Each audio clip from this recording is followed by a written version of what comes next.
Dyspraxia and visual thinking. Let's talk about it. Now, people with dyspraxia often face challenges. They face challenges with motor coordination, planning, executing physical movements, which can make traditional verbal or sequential thinking strategies less effective for them. And as a result, many individuals with dyspraxia, they develop a strong reliance on visual thinking. This cognitive style allows them to better understand and navigate the world by creating mental images or visual maps.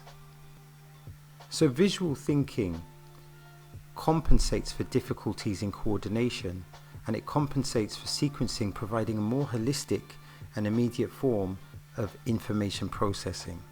So instead of following a step-by-step procedures, visual thinking can grasp very complex ideas, and they do this by envisioning them as shapes, patterns, or diagrams. This approach can be especially beneficial in spatial reasoning, problem solving, and memory retention, where visual cues help anchor information in a more stable and an accessible way.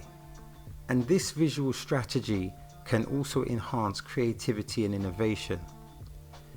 And it enables people with dyspraxia to see unique connections and solutions that others they may overlook. And this leverages their visual spatial strengths to compensate for motor challenges. So I just want to give an example for spatial reasoning. So let's say you pack a variety of shapes and sizes of luggage into the trunk of a car. Now think about this. Figuring out how each piece can be rotated and arranged to fit together efficiently without leaving unused space would be a spatial reasoning example. And now also let's briefly address memory attention or memory retention. Memory retention is simply the ability to preserve and recall information over time, keeping knowledge and experiences accessible for future use. So now that we've established that, let's give 3 reasons why visual thinking increases innovation. So that's the premise that we have, that visual thinking increases innovation, but why? Why does it increase innovation? So number 1, enhanced problem solving. Visual thinking enables individuals to see problems and solutions in unique ways, using diagrams and images to break down complex information. This approach fosters innovative solutions by allowing thinkers to bypass traditional linear thought processes and instead explore connections and relationships spatially. Number 2, improved memory and recall. By utilizing visual cues, thinkers can link ideas and concepts visually, and this enhances memory and it enhances recall. And finally, number 3, this facilitates collaboration. So visual thinking tools like mind maps and flowcharts, they can make abstract ideas more tangible, and this promotes better communication and better collaboration. This shared visual language helps teams synthesize diverse viewpoints and expertise, and this leads to more creative and innovative outcomes by harnessing collective intelligence. So let's take the example of Jack. Jack is a support worker with dyspraxia that is a visual thinker, and he has broken down his strategy of support into mind maps. This is not only a more effective tool of communication for him, it's a more effective tool of communication for the whole team. This improved communication enhances Jack's perspective, and it also enhances the team's perspective. So this also improves the collaboration process. So this has led me to 2 important questions. And what are these 2 important questions? Well, question 1, are visual thinkers disadvantaged in the school system? Or to put it better way, are they disadvantaged in the educational system? And question 2, why are visual thinkers disadvantaged in the educational system? So I think we're going to go back to the whiteboard animation on this one. Now, visual thinkers often face disadvantages. They face disadvantages in the traditional school system for several reasons. Reason number 1, emphasis on verbal and text learning. Many educational systems are heavily skewed towards verbal and textual learning, focusing on reading, writing, and sequential processes of information. This approach can sideline visual thinkers who process information more effectively through diagrams, maps, and images. Reason number 2, the lack of diverse teaching methods. Now, schools typically employ a one-size-fits-all teaching strategy, and this teaching strategy does not accommodate diverse cognitive styles.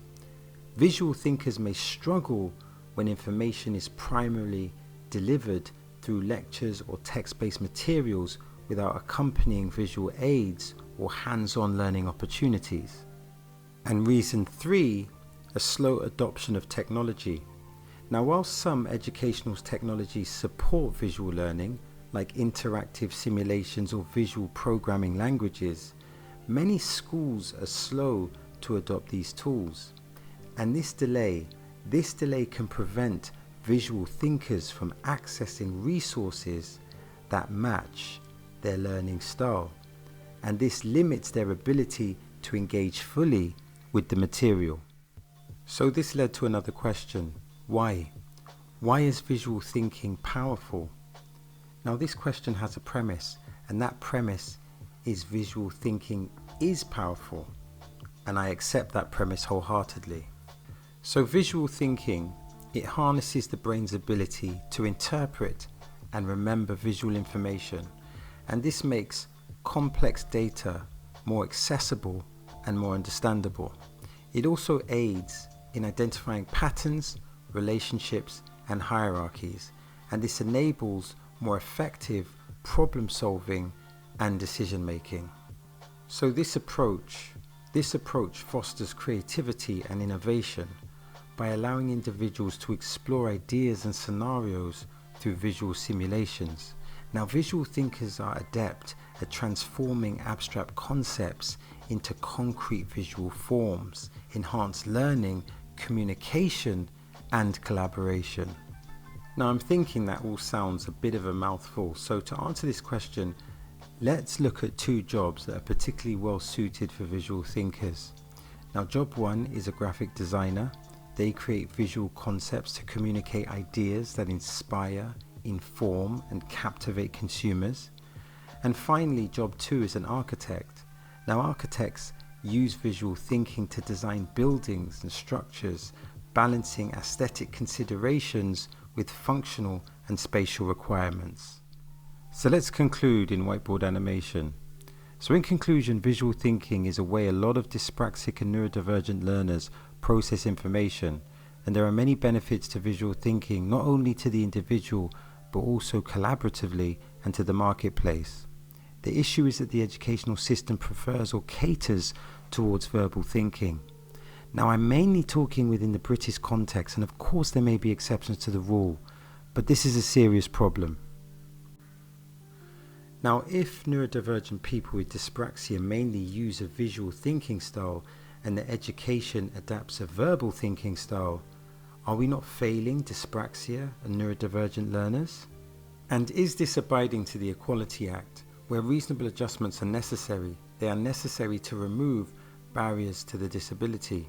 In this context, the learning style of the system is increasing the barriers for the neurodivergent learner. Now, the visual thinking style has benefits and advantages, and it's a shame that this is not being harnessed. It's also important to acknowledge that visual thinking has some major benefits to society and the marketplace.